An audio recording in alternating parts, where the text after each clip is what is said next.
Jemaat Tuhan yang terkasih, Shalom bagi kita semua. Sebelum kita memulai ibadah kita di minggu hari ini, kita persiapkan hati kita. Kita angkat pujian bagi Tuhan dari buku ND nomor 453, ayat 1, ayat 3 dan 4, Sada Goar Naum Muli.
Jemaat, kami undang berdiri.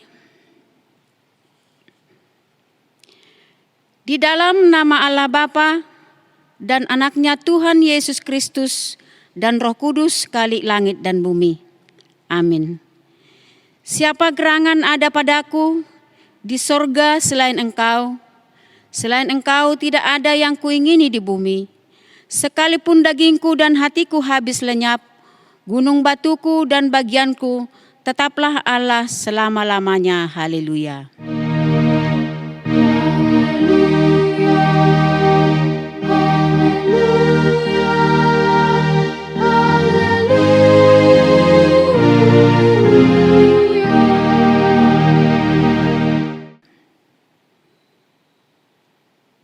Marilah kita berdoa. Ya Tuhan Allah, Bapa kami yang di sorga, kami mohon kepadamu, berikanlah roh-Mu yang kudus ke dalam hati kami, biarlah tetap tinggal di dalam hati kami, kasih dan kebenaran-Mu yang telah dikerjakan oleh anak-Mu Yesus Kristus Tuhan kami. Bimbinglah kami pada masa pencobaan, berikanlah kepada kami kekuatan untuk melakukan kehendak-Mu, agar kami makin bersuka cita merasakan perbuatan-Mu kepada kami. Dalam Tuhan Yesus Kristus Tuhan kami. Amin. Jemaat, kami persilakan duduk kembali. Kita angkat pujian bagi Tuhan dari Kidung Jemaat nomor 410 ayat 1. Tenanglah kini hatiku.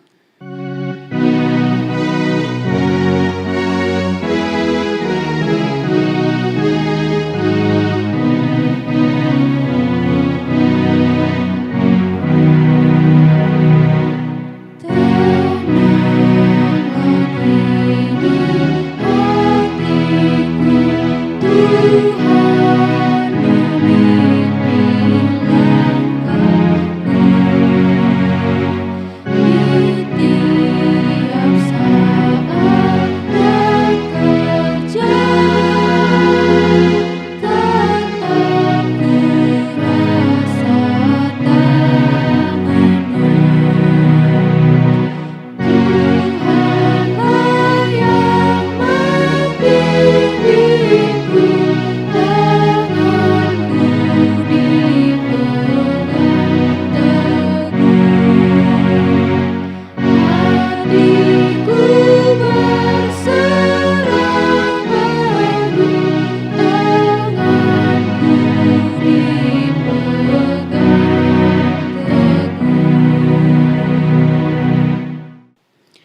Firman Tuhan sebagai pendahuluan khotbah pada minggu hari ini yang tertulis dari 1 Raja-Raja 19 ayat 9 sampai dengan ayat 18. Allah menyatakan diri di Gunung Horeb. Di sana masuklah ia ke dalam sebuah gua dan bermalam di situ. Maka firman Tuhan datang kepadanya demikian, "Apakah kerjamu di sini, hai Elia?" Jawabnya, "Aku bekerja segiat-giatnya bagi Tuhan, Allah semesta alam, karena orang Israel meninggalkan perjanjianmu, meruntuhkan mezbah-mezbahmu, dan membunuh nabi-nabimu dengan pedang. Hanya aku seorang dirilah yang masih hidup, dan mereka ingin mencabut nyawaku." Lalu firman-Nya, "Keluarlah dan berdirilah di atas gunung itu di hadapan Tuhan." Maka Tuhan lalu, angin besar dan kuat yang membelah gunung-gunung dan memecahkan bukit-bukit batu mendahului Tuhan. Tetapi tidak ada Tuhan dalam angin itu. Dan sesudah angin itu datanglah gempa, tetapi tidak ada Tuhan dalam gempa itu. Dan sesudah gempa itu datanglah api, tetapi tidak ada Tuhan dalam api itu.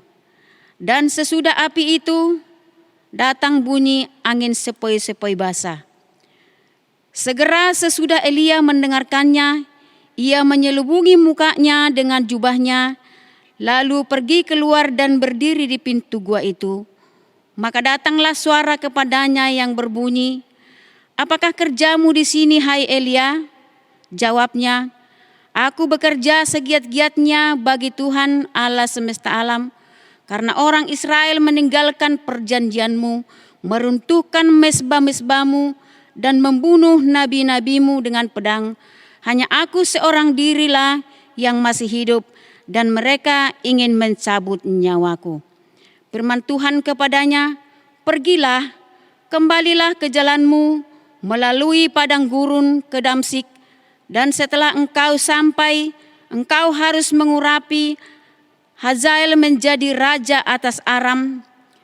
Juga Yehu cucu Nimsi haruslah kau urapi menjadi raja atas Israel.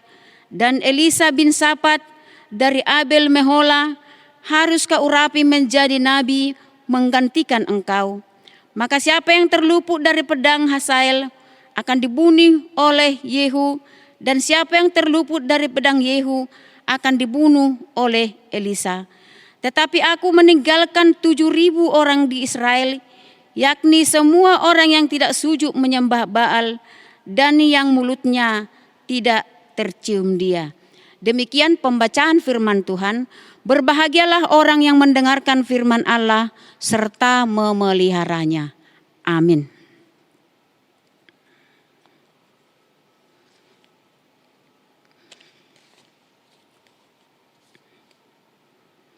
Kita angkat pujian bagi Tuhan dari buku Ende nomor 246 ayat 4. Yesus urupi.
Jemaat kami undang berdiri.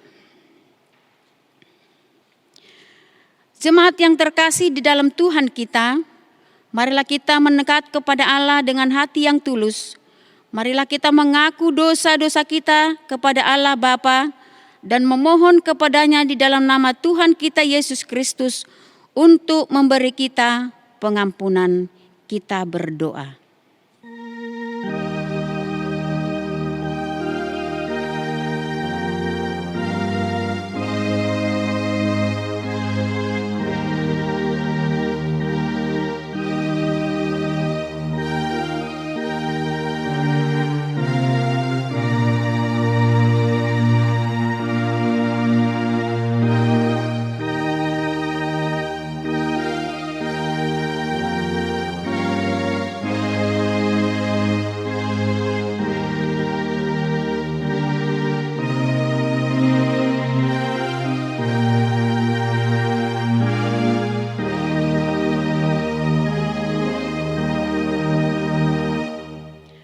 Bapa kami yang di sorga, di dalam nama Yesus Kristus Tuhan kami, Engkaulah Tuhan yang Maha Kuasa, Khalik langit dan bumi, dan sumber segala kebenaran dan keadilan untuk menghakimi umat manusia.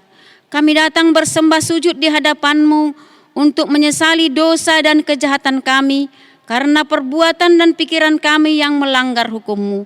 Kami senantiasa menuruti godaan setan, hawa nafsu dan tabiat kami yang jahat itu.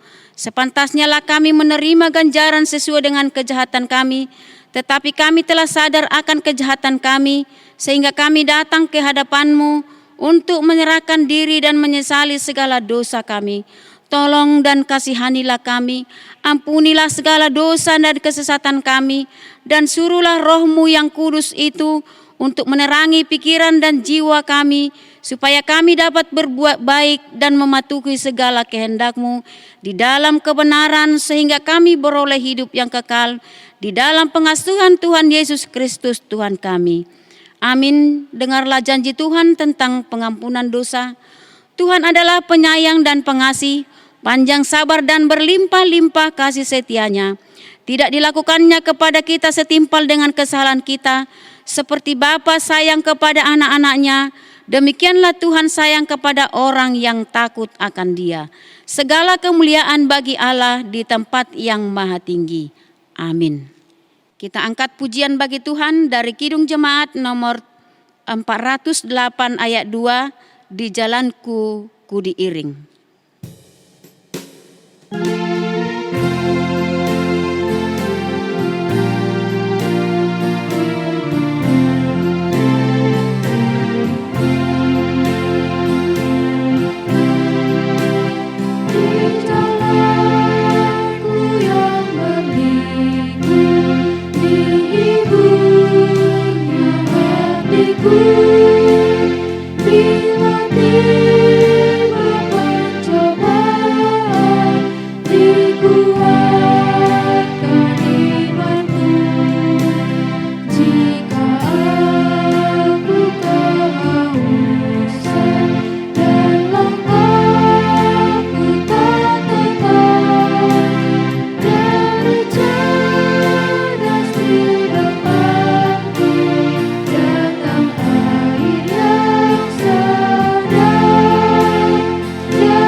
Marilah kita mendengarkan firman Tuhan sebagai petunjuk hidup baru bagi kita yang tertulis dalam Kolose 3 ayat 23 sampai dengan ayat 24.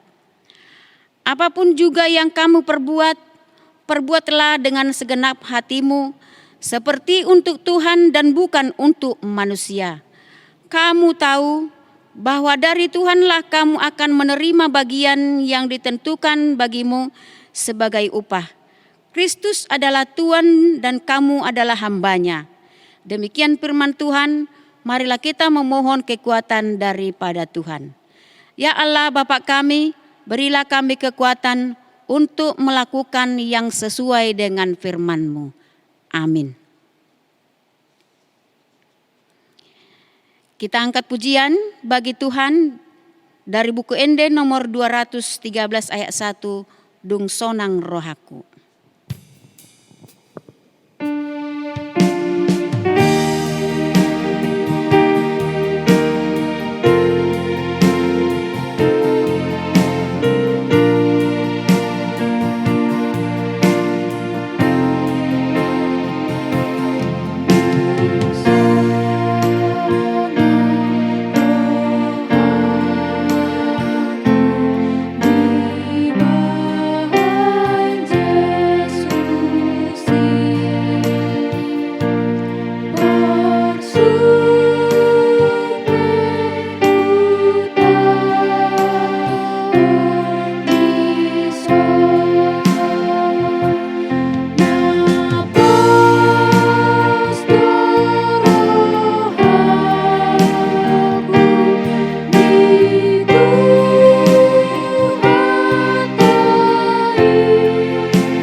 Jemaat kami undang berdiri. Marilah kita bersaksi mengikrarkan pengakuan iman kita bersama jemaat pada segala abad di seluruh dunia ini. Marilah kita sama-sama mengucapkannya. Aku percaya kepada Allah Bapa yang Maha Kuasa, Khalik langit dan bumi. Aku percaya kepada Yesus Kristus, anaknya yang tunggal Tuhan kita, yang dikandung daripada Roh Kudus, lahir dari anak darah Maria, yang menderita di bawah pemerintahan Pontius Pilatus, disalibkan, mati dan dikuburkan, turun ke dalam kerajaan maut, pada hari ketiga bangkit pula dari antara orang mati, naik ke sorga, duduk di sebelah kanan Allah Bapa yang Maha Kuasa, dan akan datang dari sana untuk menghakimi orang yang hidup dan yang mati. Aku percaya kepada Roh Kudus, gereja yang kudus dan am, persekutuan orang kudus, pengampunan dosa, kebangkitan daging, dan hidup yang kekal. Amin. Marilah kita dengarkan berita jemaat di dalam gereja kita dalam 1 minggu ini. Yang pertama, berita duka cita. Telah dipanggil Tuhan nama D. Taruli Marpaung, tutup usia 56 tahun, istri dari almarhum Abner Simamora, alamat Jalan Rakyat nomor 2 sektor 7, nomor induk 328, meninggal pada hari Rabu tanggal 16 September 2020, kiranya keluarga yang ditinggalkan mendapat penghiburan dari Tuhan. Yang kedua, ibadah penghiburan. Hari ini usai ibadah minggu pukul 10 WIB, kita akan mengadakan ibadah penghiburan di rumah keluarga almarhumah Nyonya Simamora Boru Marpaung yang meninggal pada hari Rabu tanggal 6 September 2020 yang lalu. Yang ketiga, pemberkatan nikah. Telah menerima pemberkatan nikah nama Jestar Lumban Gaul, putra dari Bapak J. Sihar Lumban Gaul, dan Ibu almarhumah Lorida Purba. Alamat Desa Parik Sinomba, warga HKBP Lumban Naukup, Resort Sihite, Distrik Humbang. Dengan Labora Mutiara Sari Silitonga, putri dari Bapak almarhum MVP Silitonga dan Ibu S. Boru Manalu. Alamat Jalan Tuasan nomor 104A, warga GKPI Dorame Sektor 3, nomor induk 257. Pernikahan diadakan pada hari Senin tanggal 14 September 2020 di HKBP Lumban Naukup. Sedangkan ikat janji pernikahan diadakan pada hari Minggu tanggal 6 September 2020 di HKBP Lumban Naukup. Yang keempat, berita kelahiran. Telah lahir seorang anak laki-laki, anak pertama, di tengah-tengah keluarga Bapak Daud Huta Barat dan Ibu R. Boru Sarung Pait, alamat Jalan Pelita 2 Gang Saroha Sektor 4, nomor induk 1023, lahir pada hari Minggu 13 September 2020, ibu dan anak dalam keadaan sehat. Yang kelima, berita kelahiran. Telah lahir seorang anak laki-laki, anak ketiga, di tengah-tengah keluarga Bapak J. Kaloko dan Ibu L. Boru Marbun, alamat Jalan Perjuangan Gang Sumba nomor 34A Sektor 7, nomor induk 1020, lahir pada hari Sabtu tanggal 12 September 2020, ibu dan anak dalam keadaan sehat. Yang keenam, persembahan ke depan ketiga. Hari ini kita mengadakan persembahan ketiga untuk keluarga yang berduka cita, yakni keluarga almarhumah Minar Zainur Huta Barat Sektor 4 yang meninggal pada tanggal 5 Juli 2020 yang lalu. Yang ketujuh, pembukaan katekisasi intensif 2020. Direncanakan pertengahan Oktober sampai dengan November 2020, di tengah jemaat kita akan dibuka katekisasi intensif bagi anak-anak jemaat yang belum lepas sidi, khususnya bagi yang telah bekerja atau kuliah SMA kelas 3 lebih kurang 1,5 bulan. Katekisasi ini terbuka bagi warga bukan warga jemaat kita, namun harus ada surat keterangan dari gereja asal. Demikianlah berita jemaat di dalam gereja kita dalam 1 minggu ini. Tuhan Yesus memberkati. Untuk menyambut firman Tuhan, kita angkat pujian bagi Tuhan dari Kidung Jemaat nomor 440 ayat 1 dan ayat 2 di badai topan dunia.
Kita berdoa.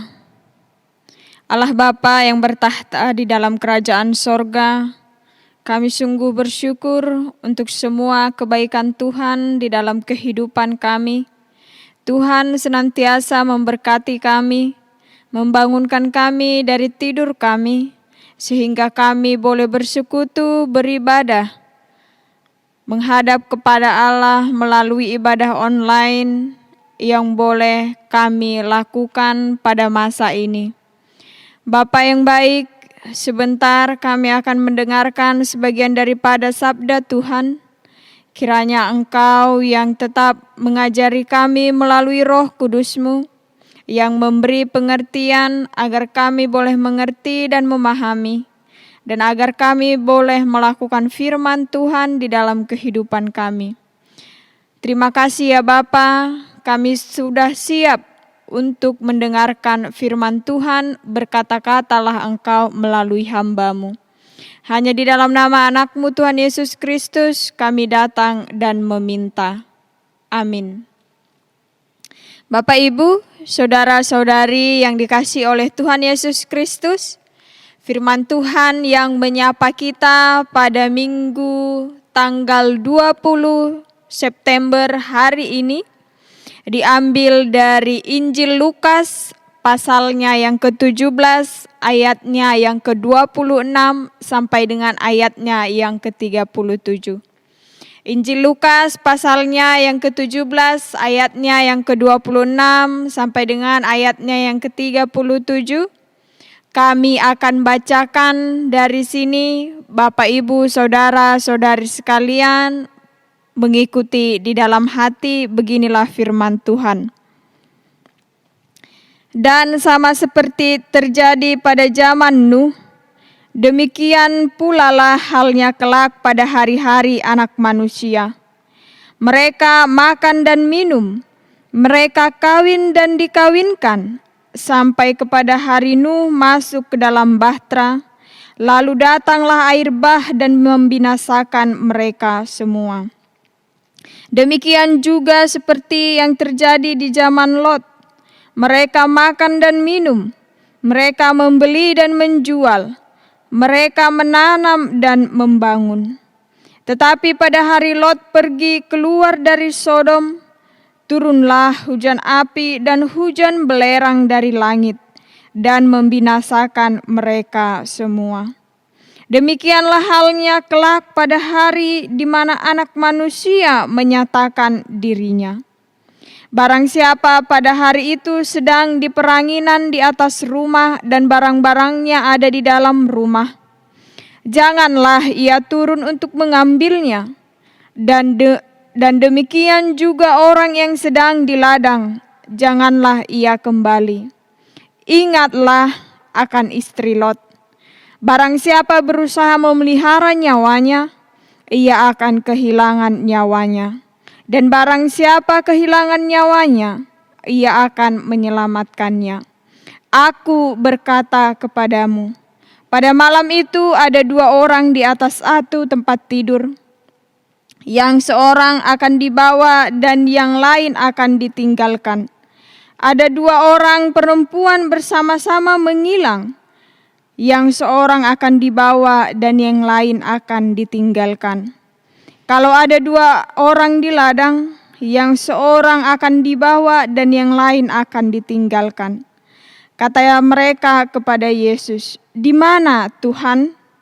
Katanya kepada mereka, "Di mana ada mayat, di situ berkerumunan burung nazar." Demikian firman Tuhan. Shalom Bapak Ibu sekalian yang dikasihi oleh Tuhan Yesus Kristus. Pada minggu ini, tema minggu kita adalah Allah menyatakan kuasa-Nya melalui bencana alam. Bapak, Ibu, saudara-saudari yang dikasihi oleh Tuhan Yesus Kristus, beberapa waktu belakangan ini memang di negara-negara, khususnya di Indonesia, banyak terjadi bencana alam. Entah itu bencana banjir, entah itu gunung meletus, entah itu gempa bumi, dan masih banyak bencana alam lagi. Nah, semuanya itu terjadi, boleh jadi karena ulah manusia itu sendiri, atau bahkan karena alam sudah memang memiliki hukumnya masing-masing. Ketika manusia jatuh ke dalam dosa, hal itu berdampak kepada segala sesuatu, termasuk kepada alam semesta yang kita huni di bumi ini. Segala yang ada di bumi ini menjadi takluk kepada kesia-siaan dan kebinasaan. Dan dosa adalah penyebab utama dari bencana. Sama seperti dosa yang mengakibatkan penderitaan dan kematian.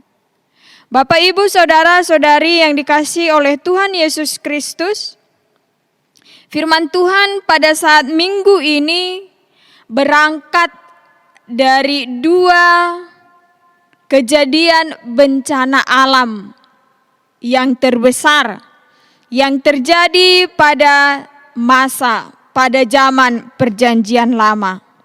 Yaitu jika kita baca dalam ayatnya yang ke-26, di sana berangkat dari kisah Nuh yang selama 40 hari, 40 malam Allah menurunkan hujan yang lebat sehingga datanglah air bah dan membinasakan semua yang ada. Tetapi ada juga yang diselamatkan oleh Allah, yaitu keluarga Nuh dan beberapa pasang hewan yang ikut masuk ke dalam bahtera yang dipersiapkan oleh Nuh. Kemudian jika kita baca di dalam ayatnya yang ke-28, di sana berangkat dari kisah Lot, yaitu ketika Lot dan keluarganya tinggal di tanah Sodom. Pada saat itu Allah menurunkan hujan api dan hujan belerang dari langit. Allah juga membinasakan semua yang ada. Tetapi Allah telah berfirman untuk menyelamatkan Lot dan keluarganya. Tetapi apa yang terjadi ketika Lot dan keluarganya hendak keluar dari tanah Sodom? Allah telah lebih dahulu berfirman agar jangan ada satupun yang menoleh ke belakang. Ternyata istri Lot menoleh ke belakang.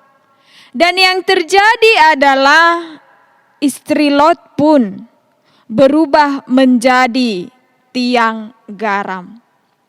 Yang selamat hanyalah Lot dan 2 anak perempuannya.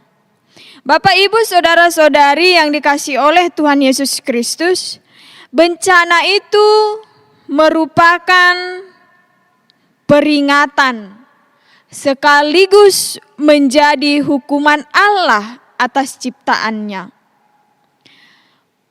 Hukuman itu dijatuhkan Allah karena Allah melihat bahwa manusia yang Ia ciptakan menjadi semakin jahat di dalam kehidupannya. Hati mereka yang jahat itu terlihat dari perilaku, dari tingkah laku mereka. Banyak terjadi kekerasan, banyak terjadi kriminal, tindakan-tindakan yang mengecewakan hati Allah. Sehingga jika kita baca, beberapa kali Allah mengatakan bahwa Aku menyesal telah menciptakan manusia itu. Hal itulah yang membuat Allah bersedih. Jika kita baca di dalam Kejadian pasalnya yang ke-6, ayatnya yang ke-6 sampai dengan ayatnya yang ke-7.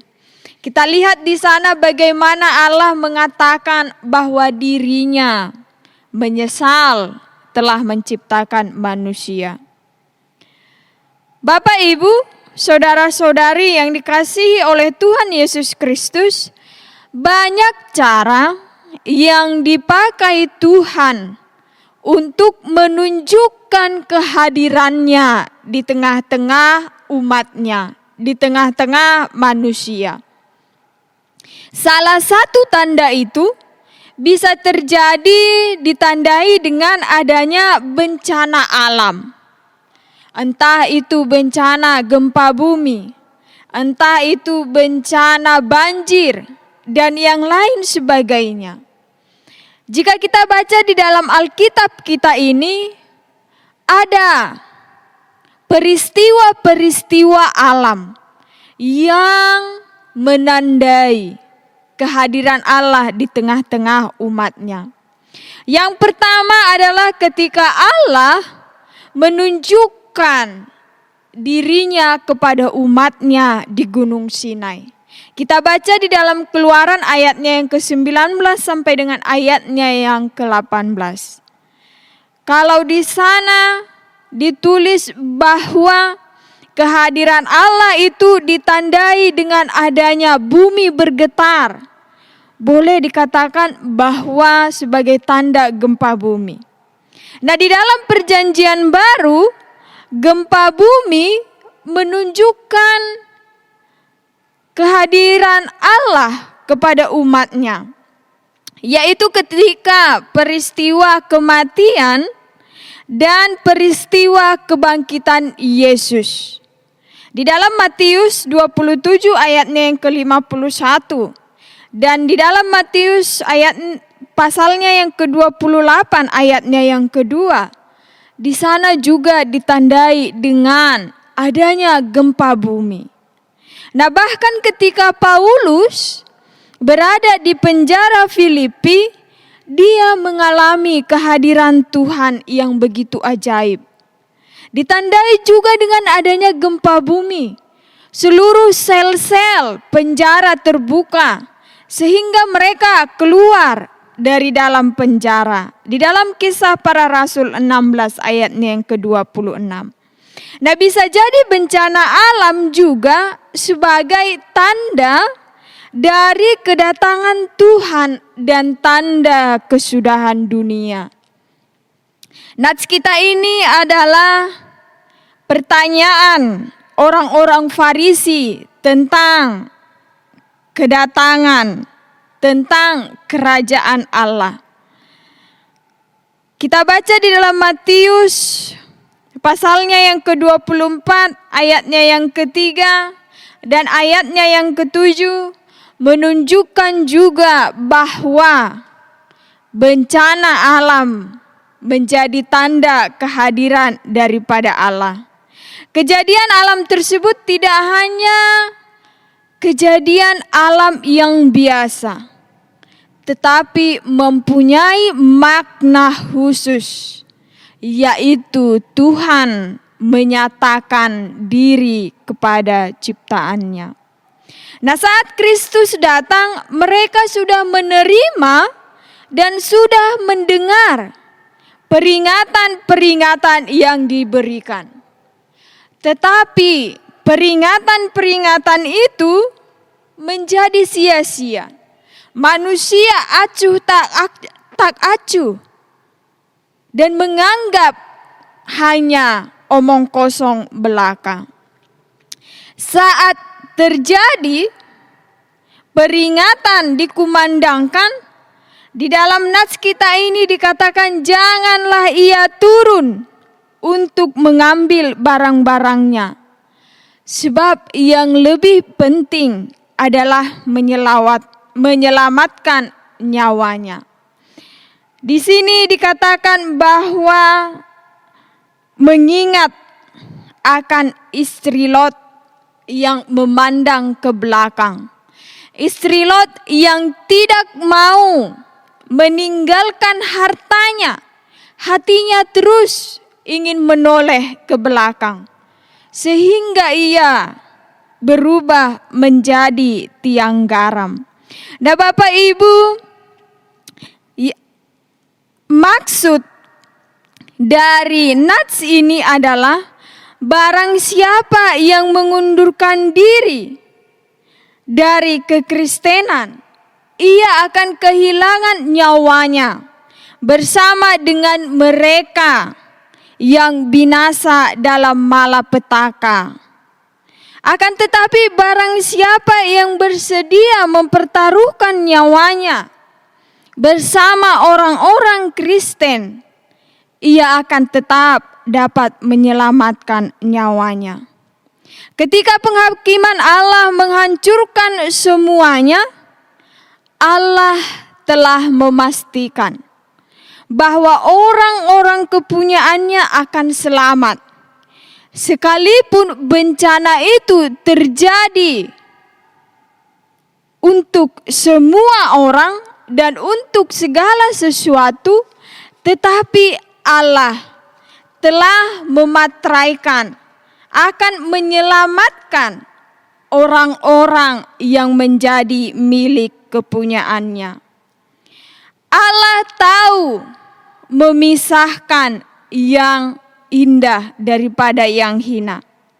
Nah, Bapak Ibu, jika kita baca dalam ayatnya yang ke-37, kata mereka kepada Yesus, "Di mana Tuhan?" Maksud mereka mempertanyakan ini adalah di mana kerajaan Allah dan apa tanda-tanda yang menyertainya. Tetapi jika kita baca di dalam ayatnya yang ke-22, akan datang waktunya kamu ingin melihat satu daripada hari-hari anak manusia itu, dan kamu tidak akan melihatnya. Nah, Bapak Ibu, saudara-saudari sekalian, menjawab pertanyaan orang-orang Farisi itu, Yesus memberi jawab dalam pepatah, yaitu di mana ada mayat, di situ berkerumun burung nazar.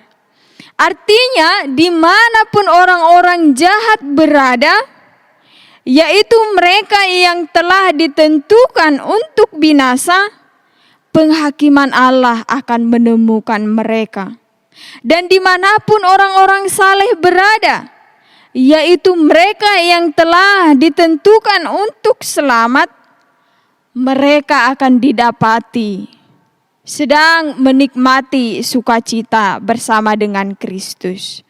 Bapak, Ibu, saudara-saudari yang dikasihi oleh Tuhan Yesus Kristus, mungkin menjadi satu pertanyaan di dalam hati kita. Mengapa Allah mengizinkan bencana alam terjadi? Ada banyak mukjizat yang Allah ingin tunjukkan melalui bencana alam. Bencana alam bisa saja membuat orang-orang kembali mengevaluasi prioritas hidup mereka.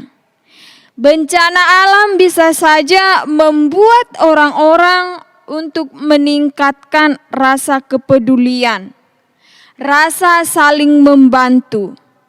Dan melalui bencana alam juga manusia bisa mengintrospeksi dirinya, menjaga dan peduli terhadap lingkungannya. Dan satu hal yang ingin ditunjukkan Allah melalui bencana alam adalah bahwa Tuhan itu Maha Kuasa. Segala sesuatu yang terjadi di dunia ini terjadi hanya atas kehendaknya saja. Ia adalah Sang Pencipta yang berhak atas seluruh ciptaannya. Bencana alam bisa saja menjadi bagian dari komunikasi Allah kepada ciptaannya. Artinya, ciptaan itu berada sepenuhnya pada otoritas Allah. Bencana alam juga bisa mengingatkan manusia akan kesalahannya, akan tindakan-tindakan yang tidak bertanggung jawab, yang bisa menjadi penyebab adanya bencana alam. Nah, Bapak, Ibu, saudara-saudari yang dikasihi oleh Tuhan Yesus Kristus, melalui tema Allah menyatakan kuasa-Nya melalui bencana alam, hendaklah kita sebagai orang Kristen yang bertanggung jawab mengoreksi kembali mandat yang telah diberikan Allah kepada manusia, yaitu agar manusia memelihara, menjaga ciptaan Allah. Dan melalui bencana alam yang terjadi, sebagai tanda bahwa Allah lah yang Maha Kuasa, yang berhak atas seluruh ciptaannya. Kiranya firman ini boleh semakin menguatkan, kiranya firman ini boleh semakin menopang, memotivasi kita untuk menjalani kehidupan kita di dunia ini. Amin, kita berdoa. Sungguh kami bersyukur ya Bapa, pada hari ini kami masih boleh bersekutu, kami masih boleh menghadap kehadirat Tuhan yang Maha Kuasa. Firman-Mu mengajarkan kami bahwa melalui segala hal, melalui bencana alam sekalipun, Engkau ingin menyatakan bahwa diri-Mu benar-benar ada. Engkau ingin menyatakan bahwa kami ciptaan-Mu, dunia ciptaan-Mu ini hanya berada di dalam otoritas Allah saja. Bapa, ajari kami ketika kami mengalami suatu pergumulan. Kiranya Tuhan yang memberi kami kekuatan. Kiranya Tuhan yang memberi kami penghiburan, agar kami boleh bersukacita melalui menjalani setiap rintangan yang ada di dalam kehidupan kami. Bapa yang baik, untuk seluruh jemaat-Mu di GKPI Jemaat Khusus Sidorame, kiranya Tuhan Engkau yang memberi kami semua kesehatan, Engkau yang memberi kami semua panjang umur.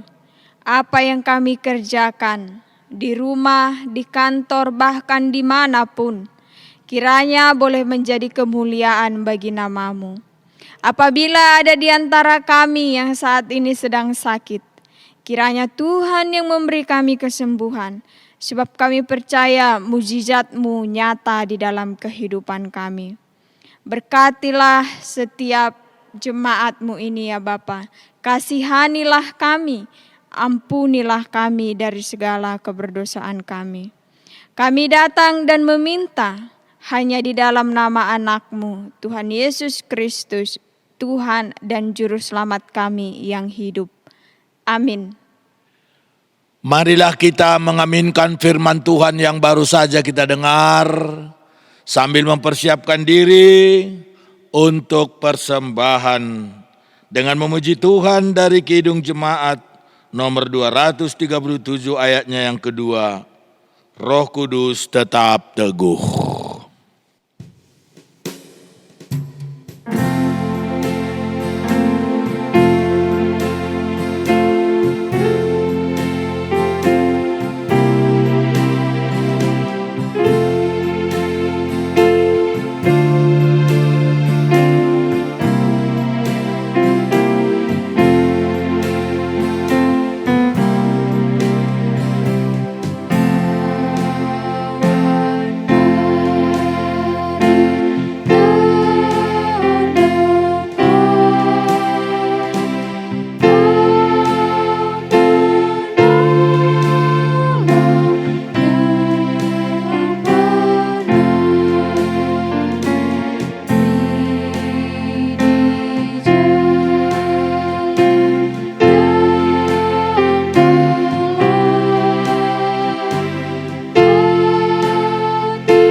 Marilah kita mendengarkan firman Tuhan sebagai dasar iman kita pada waktu kita mempersembahkan persembahan kita kepada Tuhan, yang terambil dari Mazmur pasal 50 ayatnya yang ke-14. Demikian dikatakan, persembahkanlah syukur sebagai korban kepada Allah dan bayarlah nazarmu kepada Yang Maha Tinggi. Amin.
Marilah kita bangkit berdiri, kita berdoa untuk persembahan kita.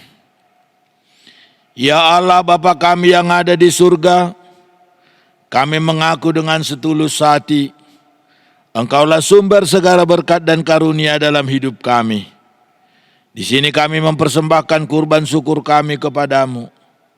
Terimalah persembahan umat-Mu dan berkatilah menjadi alat kesaksian, persekutuan dan pelayanan jemaat-Mu ini.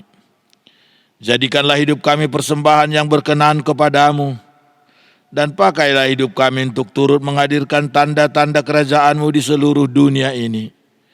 Kasih, keadilan, damai sejahtera dan sukacita. Bukalah hati kami oleh Roh Kudus-Mu, agar kami senantiasa mengucapkan syukur kepadamu. Di dalam nama Yesus Kristus Tuhan kami. Amin.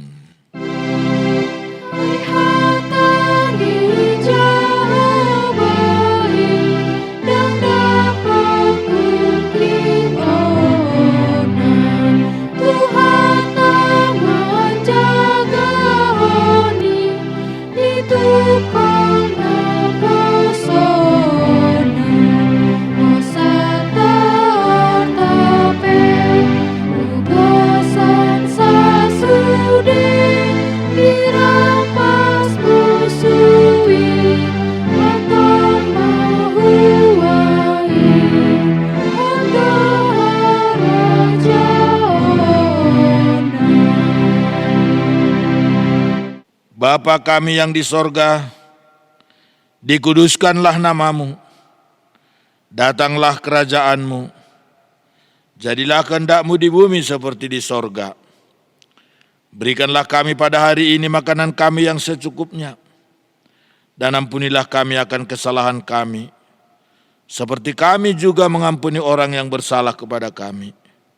Dan janganlah membawa kami ke dalam pencobaan, tetapi lepaskanlah kami daripada yang jahat.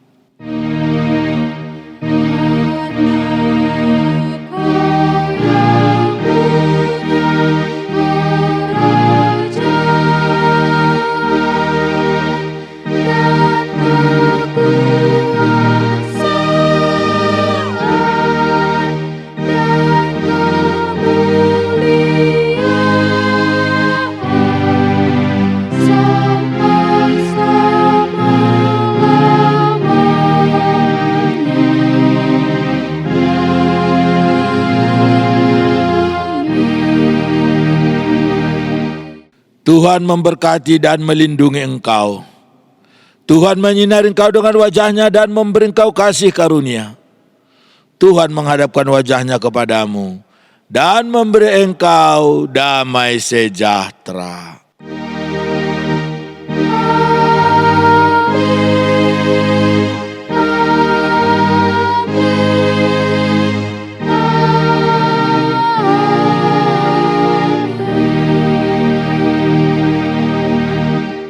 Salam.